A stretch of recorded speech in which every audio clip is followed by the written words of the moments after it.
Good day, all, and welcome to the Teledyne Pulse podcast, your Rural Health Matters resource. Hear from your colleagues and industry experts on rural health issues and innovative care models that make a difference for rural hospitals, providers, and communities. Hello and welcome to the Teledyne Pulse. Shane, we talked about this series a couple weeks ago, so we're going to dive into considerations for your digital health strategies. I think this has got a lot of really good, heavy information that people want to listen to maybe a few times to get everything out of it. Yeah, this is going to be fun, Andy. You know, this session is a very commonly requested session that we do for a lot of our hospital partners, large and small. This has been presented in multiple instances in multiple locations, whether it's conferences or various consortiums or just hospitals. And the dialogue is always robust in these conversations. There's a lot to think about, a lot to process. And it really gets back to, if you go back to our podcast on, we got a grant now, what do we do with it? This really helps. And I've said this before, you know, one of the challenges with a lot of the hospitals is developing clarity around what they can do for a virtual care program or digital health strategy. And really understanding where are the areas that these types of strategies could actually impact us in a positive way. And so I'm excited about it. And talking with folks, I said, golly, you should do this in a podcast series and break it down by each section that you typically cover in these sessions. Yeah. And they said, gosh, that's a great idea. Why not? Let's go ahead and roll with that. And so here we are. Yeah. It's kind of kicked that off. It's been well received every time we've presented this information. So lots of good dialogue around it. Yeah, absolutely. And as you think about this, the goal really is, the take home is, as you walk away from this thinking, gosh, these are some things I really need to do a deep dive in my own organization or my own health system and try to elicit, you know, are we having problems in these areas or challenges or issues or needs in these areas? And, you know, there may be a solution out there that can really help address these that maybe we weren't thinking about. Right. All right. Well, let's dive in. Perfect. Well, typically as we get into these sessions, you know, they typically coincide with 5 pillars that we go through as part of these strategy sessions. One is just an overall hospital strategy.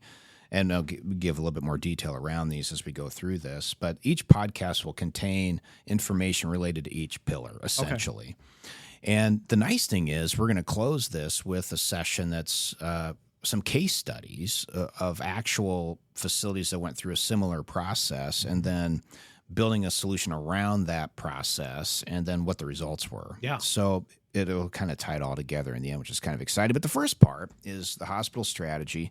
Second, part 2 would be the dealing with providers and specific impact on providers, local and otherwise. Nursing and ancillary services would be the third pillar, and then system metrics and challenges would be the fourth pillar, and then technology and tech stacking strategy is the fifth pillar. And then you kind of tie it all together. And as I mentioned, we'll close with a couple of case studies to kind of highlight. So, Andy, the first thing we're going to get into here is hospital strategy and breaking that down a little bit. And one of the things that we typically get involved in these discussions is reviewing out-migration information and data, patient leakage data. And I'm not going to get into the granular specifics about deleting both of those. But the bottom line is, are patients receiving care at your facility or are they going elsewhere? Right. And what do those patients look like? Yep. What do they look like?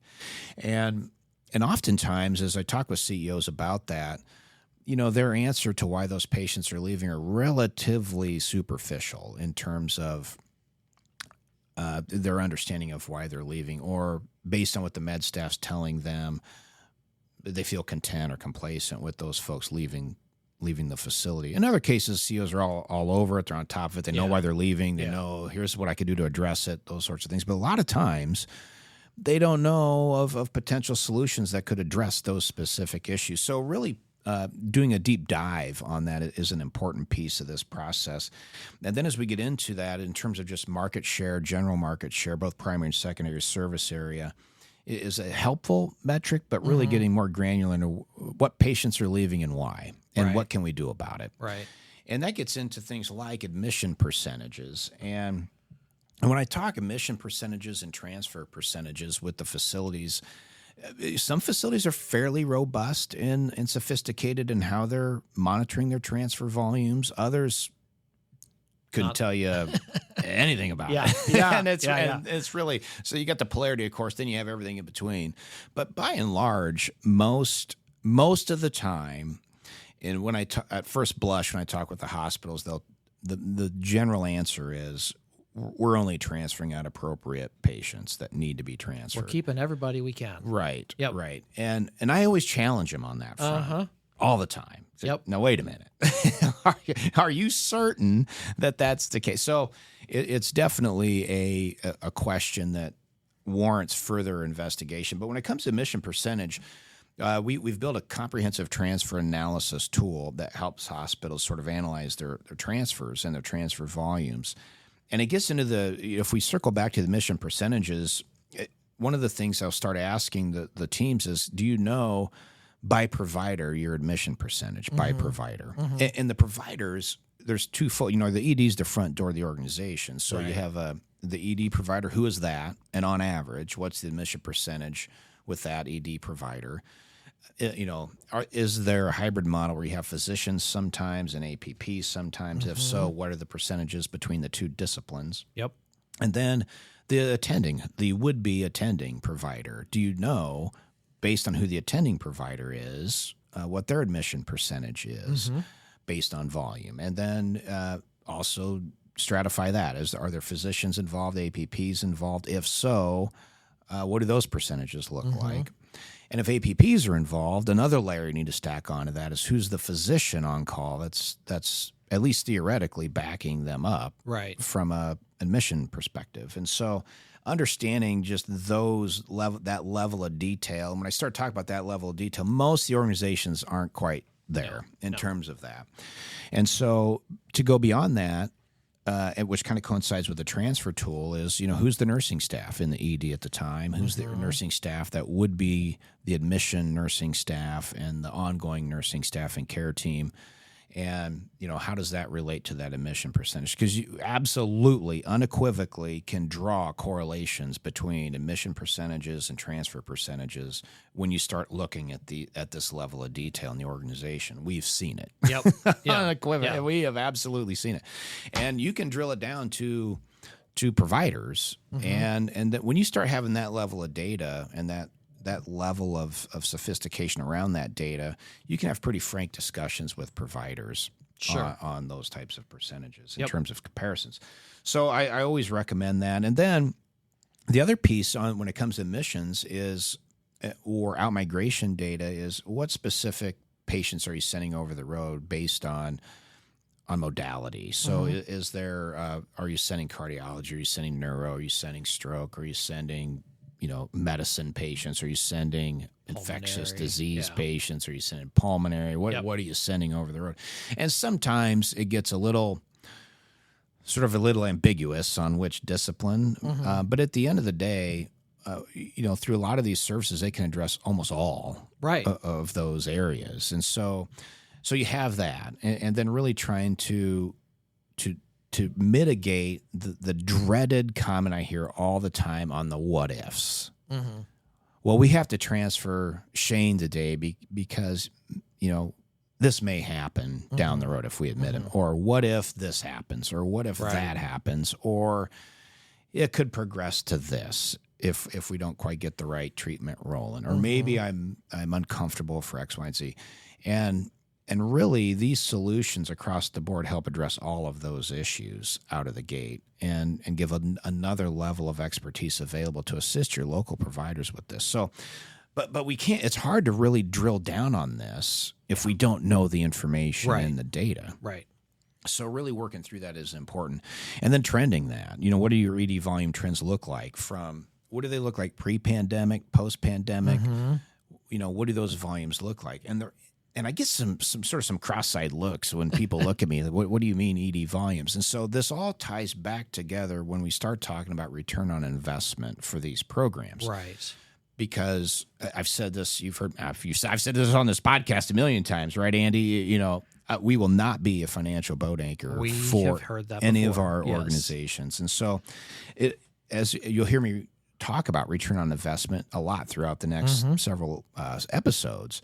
And if we don't know the numbers going in, it's hard to really quantify how the programs are making a difference and an impact for the facility. So the ED volume trends is an interesting one because, and this came out in a couple of podcasts ago, with even all the way back to one of our first podcasts with the crew out of Missouri and Chris Wyatt's team on outmigration data and ED volume trends post grassroots effort on articulating your program to the community. And that gets into the next section here as it relates to community perception. Yep. And that's why these trends in the volumes are important to sort of understand where you were at the start to the end.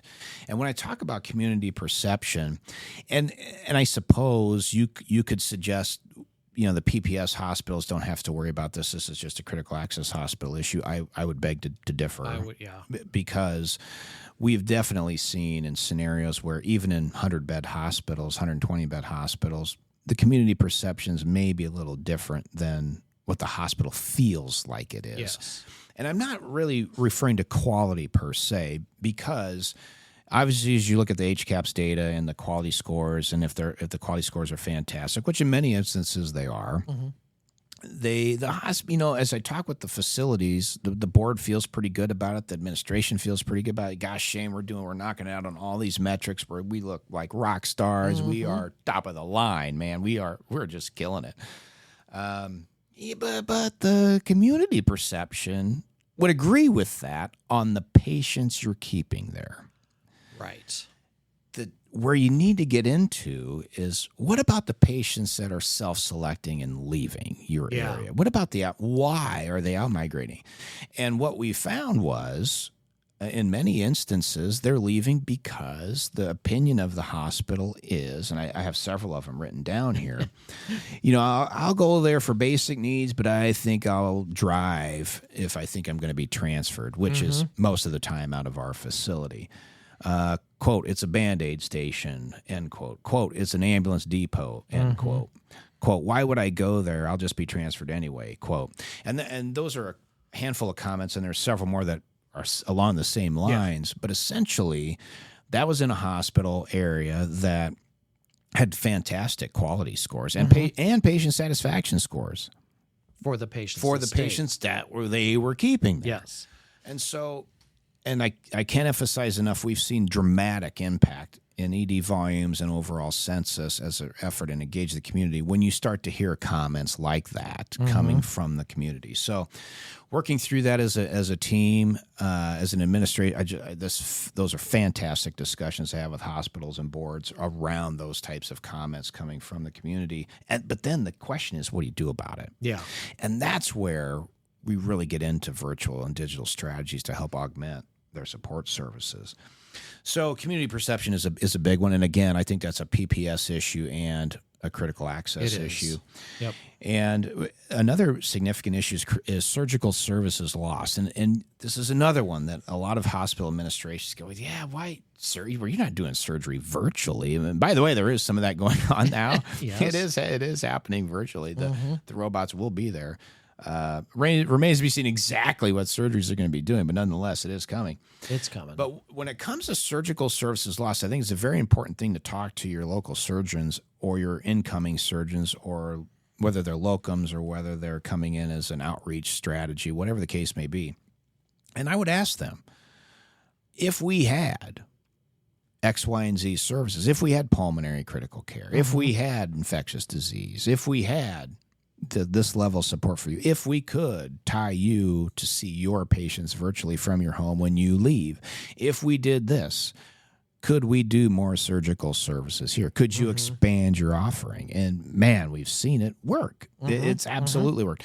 So those are and again, most of the administration think I didn't really think to go have that conversation with my surgical team and my surgeons and say, hey, what if we did this? Could you expand the services you're offering here, right, or the frequency in which you're offering it? So there's a lot of opportunity on the surgical services side of the equation, and then that might morph into things like wound care discussions and wound care programs and how you're managing that, and podiatry involved in those programs. If you have podiatry, if you don't, or if it's just general surgery that's doing those types of services, which is very frequent. What if you integrate infectious disease into the mix? It's a powerful addition. Right. It's an easy addition to do, and we've seen significant success with those. And then it gets into just some general strategy in terms of what are the competitors doing, and what are you doing in terms of virtual urgent care. We had a lot of requests for virtual urgent care over the years, and we've done a lot of that type of work and direct-to-consumer work over the years. I would say that has subsided quite a bit, primarily because in the urgent care corridor, it's almost a commodity nowadays. It is, and patients are going for price. Well, they're going for price, right? And they're also anymore the payers. In some cases, these payers are masquerading as providers. Oh yeah, we talked a couple of years ago, or vice versa. Yeah, So we talked a couple of years about payviders. Yeah, that's right. So there's a little less of a push for hospital organizations to get involved in that. And incidentally, the urgent care models. And we still do that today, and we can still offer that today and cover that for you. You really do have to offer it 24/7, 365 to be a legit offering. But to stand up your own platform and your own staff to do it, you really have to be somewhere in the neck of the woods of a 300,000-400,000 patient base, roughly, to make any sort of sense out of it, and capture almost 100% of that market, which in today's environment, with it essentially being a commodity, it's a difficult proposition. Yep. I'm going to shift gears just a little bit to focus a little bit more on the PPS side of the equation, and maybe more system strategy as it relates to, which incidentally on these conversations that we're having with hospitals, they do vary. If it's a PPS-based facility versus critical access, the conversation will be slightly different. Markets are different. Payer sources are different. Yeah. Well, the overall strategy is a little bit different. The needs are different. A lot of similarities, of course. But there are a handful of differences. And one of those may be, as a hospital system or as a regional hospital, what are you looking to accomplish from affiliating with other rural hospitals or other partner hospitals? Are there ways to share resources together? So we do a lot of conversations and strategy sessions with larger facilities on how to better engage and partner with hospitals in their area. To be a better partner, to build a better relationship and hone and really focus on those relationships, as opposed to this notion of suck all the patients into the bigger facility. Right. So it's a great relationship building tool. I can't emphasize that enough. It's a big opportunity on that front. And then from a system strategy, it's in today's day and age, one of the things that we're talking with a lot of health systems on today is strategizing their overall system structure in terms of providing those services across the entire system in a seamless fashion and in a tech savvy fashion that's not overly onerous across the entire organization from a workflow perspective and a cost perspective. Yep. So the system strategy is an important one, and ultimately what do you want to accomplish with your own facilities, with your non-owned facilities, with your facilities you really have an interest in building a better relationship with? Yep. Do you have subspecialty resources with bandwidth? If so, what are those? And we can help leverage those resources. We can augment those resources. We can provide services to the larger facilities and then help augment their bandwidth in supplying services to the remote facilities. So there's a lot of opportunities there to just sit down and talk through various options that they have from a digital health strategy and what does that look like across the entire system. So I think, and that's sort of the quick and dirty overview, if you will, of a hospital strategy and a lot of the different things that we talk about. Now, obviously, we get a little bit more in depth across those specific metrics and areas. And some hospitals want to focus on very specific areas within those corridors, which is great to have that dialogue around those areas and help work through what are they seeing. And ultimately, after determining what the challenges are and the issues are, starting to build a plan and a solution around that can help support them moving forward. Cool. And I want to circle back real quick to the transfer analysis tool. And and the value proposition that can bring an organization when they have those discussions. I always recommend that they proceed with they don't have to use what we've put together, but some sort of transfer analysis. And I go through all the different metrics that I would recommend that they review. They don't have to do any of that, of course. But we've absolutely seen correlations between, for example, various providers. We went through that earlier, but nursing staff and the time of the admission and the times, whether it's weekends, holidays, evenings, nights, when patients the transfer volumes are creeping up and are higher. They're higher with a certain nursing individual on or individuals on based on nursing experience. So there's a lot of factors that come to fruition when it comes to delineating transfers and why are my patients leaving my facility. So I would also recommend that once you have that analysis put together, you review it at a minimum a monthly basis with the senior leadership team. And I put it as a board agenda item. I put it on the med staff agenda item. Well, when everybody knows it's being tracked, it makes a difference. It just does. And we've seen that and there's also peer pressure that starts to emerge from this. Yep. Because when they see their names by graphic design or whatever you have on the screen, and Dr. Andy is admitting, when he gets a request for an admission, he's admitting 88% of his patients. And when Dr. Shane gets a request to admit a patient, he's admitting 48% of his patients. So the question is, why is that? Why is that? And Shane's admission percentage on Friday nights and the weekends is not good. Not good. And holidays, it's non-existent. Yes. And so it's those types of trends. And man, with operating margins as slim as they are, we just can't afford to send patients down the road. No. So these types of discussions are so valuable, I think, for the hospitals. And again, the feedback we've had from the facilities that we've conducted these sessions with has been fantastic. So yes, it has. Or the presentations for some of the consortiums. So it's been great. To let people know, this is a presentation that we have given and will continue to hone and give at conferences and things like that. So there are opportunities to hear really in depth. Oh, absolutely. And that being said, if there's an interest in having a personal session at your facility, that's absolutely doable as well. Absolutely. Yep. So we do a lot of those. So happy to do those. All right. That sounds good. Any other questions, Andy, you can think of coming out for this particular session? This is great stuff. I think community perception is huge. I think EMS perception is one of those things that you have to work on too, because if you're an EMS ambulance driver and you know you're going to make a pit stop and then pick that patient up in an hour and take them somewhere else, maybe you're just going to keep on cruising down the road. We see that too. Yeah. Well, that gets back to the community perception and the grassroots effort that coincides with that. And again, if you go back to, I would recommend going back to the Chris Wyatt session with our hospital in Missouri. And that's a great example of a scenario based on a grassroots effort and community engagement where we increase ED volumes by 30%. Yep. Sustainable, 30%. With no increase in population or anything like that. None. Yep. And that's absolutely attributable to them being able to articulate new services that they're offering. And if you come here, you're not going to be transferred in most cases because of these conditions, which previously you have been. Now you're not. Now you're not. And it's worked. Big time. I mean, they've just killed it down there. So, you got a sneak preview for our next session? Yeah, absolutely. So the next pillar gets into local providers, and it gets into the impact on local providers, and it gets into a handful of different categories around provider impact with these strategies that you probably haven't thought of. So excited to go into session 2. All right, sounds good. We will listen for that. We would like to thank you for joining us today.